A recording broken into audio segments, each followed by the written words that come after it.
Hello everyone. Hi guys. So we're here to talk about a sensitive subject. And I feel like this is honestly like the most sad we've ever been. Like making one of these videos. It's just it hits home pretty hard. As we all know, YG officially announced that 2NE1 has disbanded.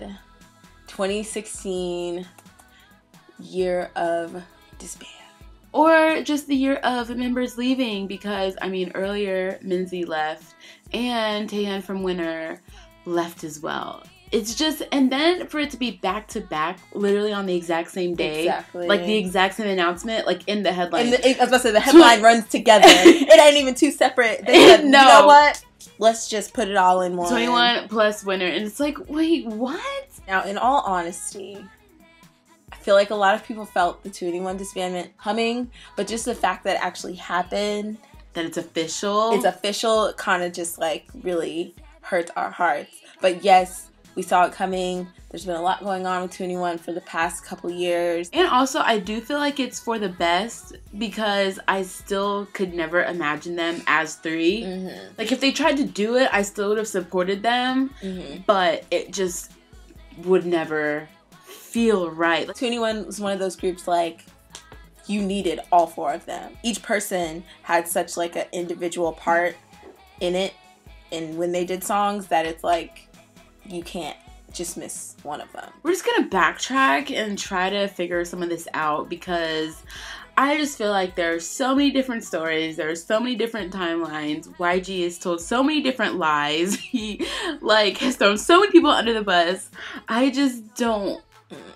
It's just hard to even like accept all of it, because one, the contracts were over in May and Minzy was like already done.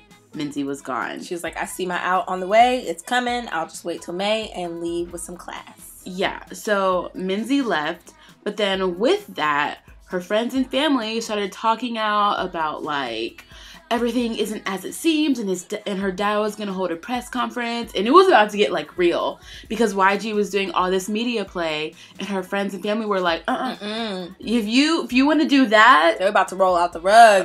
We will tell the truth. And everyone, it was like, I feel like it was kind of mixed. People were like, Minzy's friends and family should shut up because they don't know what's going on, and then other people were like, yeah, spill the truth. Exactly. And now it's like, you wish that they would have had that press conference. You could tell there's a lot of underlying things that we don't know about that they do. They would have aired out that lingerie. Ooh.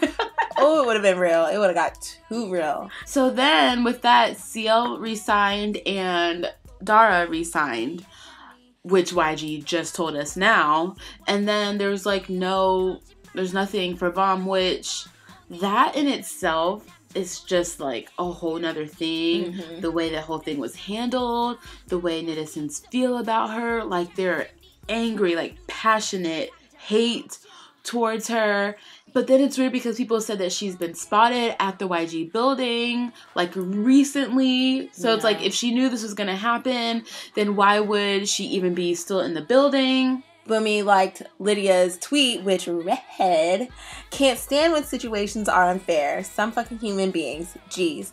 If you say you're going to do something, do it right. It's facts. Actually, it's not shade. Like, she's just laying it out there. Yeah. Like, it's facts. But then it's like, I don't know who that is directed to, because it could be directed so many different ways. Then CL does her first solo tour, and she's doing like literally all of 2NE1 songs with her like 4 or 5 solo songs at the end. And it's like, was that a fail world tour? For Bum, she didn't sign or not sign. Like, nothing happened. Yeah. So that makes me think maybe something legal is going on that's like holding up her process of leaving the company. And that would be the only reason she would even have to go to the building again, possibly, is for some type of legal thing going on. And now with Winner and now Taehyun leaving, I feel like that whole, like it just makes me so mad. Just for Winner's like hiatuses and all them like just talking about how they were like sad during the hiatus. They didn't know if they were going to come back, and they're just talking about, we just want to make music. That makes it seem like he wasn't even telling them what he was planning or what was going on. Like, they were just left to all right, you know, keep, you know, your practice schedule up, this, that schedule up, and like that's it. They weren't given any type of, all right, so here's the timeline. We're gonna take a break for 3 weeks, and then we'll get back to this and this and this. Like, but then I also feel like I just also feel like that would never happen because YG doesn't even have that timeline in his hand. He don't even know. He doesn't even do those kinds of things. Exactly. Planning, organization, timelines, making deadlines, like no. Or like the Who's Next thing, and like the video is supposed to drop on such day.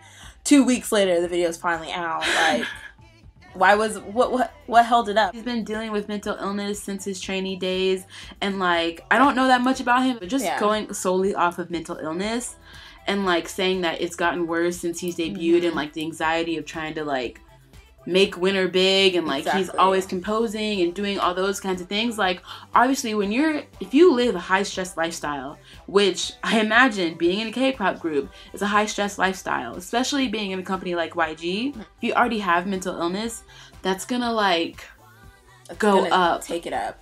And you already know, we know like some of what they go through as trainees and coming off of a show, and like, you know, all the things they have to go through when they're in the trainee stage. That's a lot. They do like early mornings, late nights. They run them ragged, and we already know that because artists pass out from exhaustion and all sorts of stuff. Yeah. And are hospitalized, and we probably don't even know half the time when they are. So that on top of a mental illness, like he had an existing problem, and then you add the stress of that. It's just sad because you could tell that he's just the kind of person that really just wants to make music. Like with all the stuff he's composed and like just everything that he's done. And like when someone is truly like gifted and talented in that way, like you know that's what that person's supposed to do. And then just to see that person just not be able to do that, it's like, well, damn. Hopefully he can seek the help that he needs, get some rest, recuperation, and then maybe possibly in the future he could do it independently on his own, or find a company that's willing, you know, to work with him and what he has going on, and make sure that, you know, he's okay. And also just with like this industry in general, I hate more than anything that groups can be out for like 5, 6, 7 years, and then they just disband, and it's like nothing. There's no farewell. There's no real like statements from individuals. It's not like in America where if like a group breaks up, like they're letting you know, and some people might come out and say certain things, but I just feel like you kind of owe that to the public, like maybe not right away because like things are like hard and stuff like that, but just to be a solid group for like 7 years and then just be like, okay, it's over. It's just 21 means so much to so many people. Like we got into K-pop in like 2010, a year before we even made this channel, and when we first found K-pop, we found SHINee first, and for that first like solid year, it was SHINee, 21, Big Bang, Super Junior, and that was like pretty much it. Maybe a sprinkle of other groups here and there. Like one song. Like y'all don't want to know how long it took me to get Jasmine into FX, because I was the only bitch at SF Town talking about some watcha ta.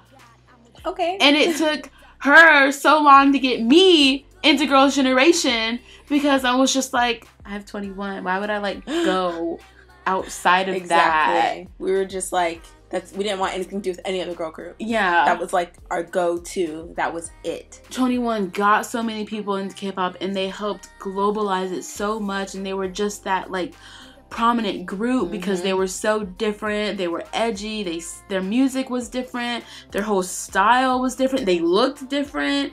Especially with them disbanding, I feel like just the era of like second and third generation groups, it's dying. And I feel like I'm dying.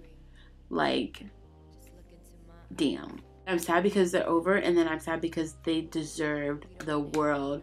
They should, like, 21's the only group that I know that like got radio plays here. They were playing, they played 20, like I Am the Best in commercials. And freaking when I was at Applebee's one time, people that didn't even like K-pop, that kind of maybe knew one song or one group, it was always 21. Always. They're like, what's K-pop? Oh, I think I've seen that group before. I think I've heard of them before. I think I've heard that song before. I've heard 21 songs multiple places. And they broke so many records, and it's just like, YG literally had such a gem. He had like a diamond. He had something rare, something that will never happen again, and he essentially gave up on them. Yeah. For them to be out for 7 years and then to have like the short discography they have, it's so short. Like there should be so much more to the 21 name. Yeah. Music wise. And then like if they were going to have a comeback in the summer, which I just feel like was a flat out lie, where's that music? Like